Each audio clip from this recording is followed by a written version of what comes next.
ओम नमः शिवाय। आज हम प्रदोष व्रत की कहानी सुनाएंगे। जब भी प्रदोष व्रत सोमवार के दिन पड़ता है, सोम प्रदोष के नाम से जाना जाता है।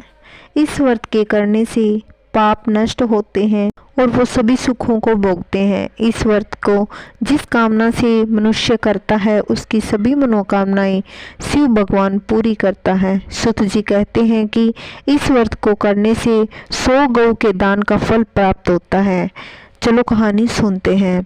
एक नगर में एक ब्राह्मणी रहती थी।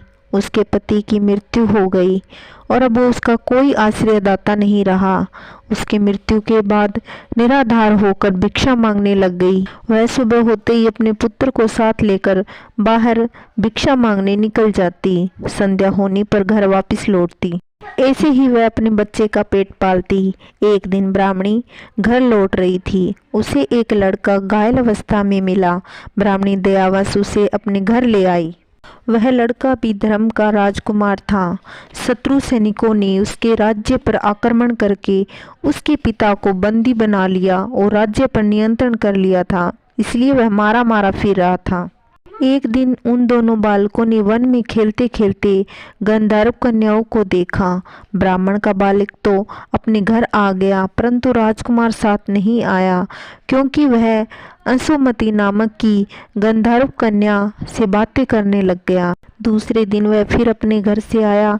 वहां पर अंशुमति अपने माता पिता के साथ बैठी थी। उधर ब्राह्मणी ऋषियों की आज्ञा से प्रदोष का व्रत करती थी। कुछ दिन बाद अंशुमति के माता पिता ने राजकुमार से कहा कि तुम विदर्भ देश के राजकुमार धर्मगुप्त हो। हम श्री शंकर जी की आज्ञा से अपनी पुत्री अंशुमति का विवाह तुम्हारे साथ कर देते हैं।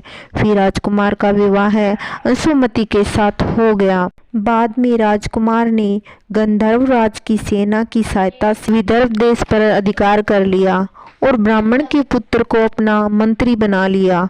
यथार्थ में यह सब उस ब्राह्मणी के प्रदोष व्रत करने का फल था। बस उसी समय से यह व्रत संसार में उपस्थित हुआ।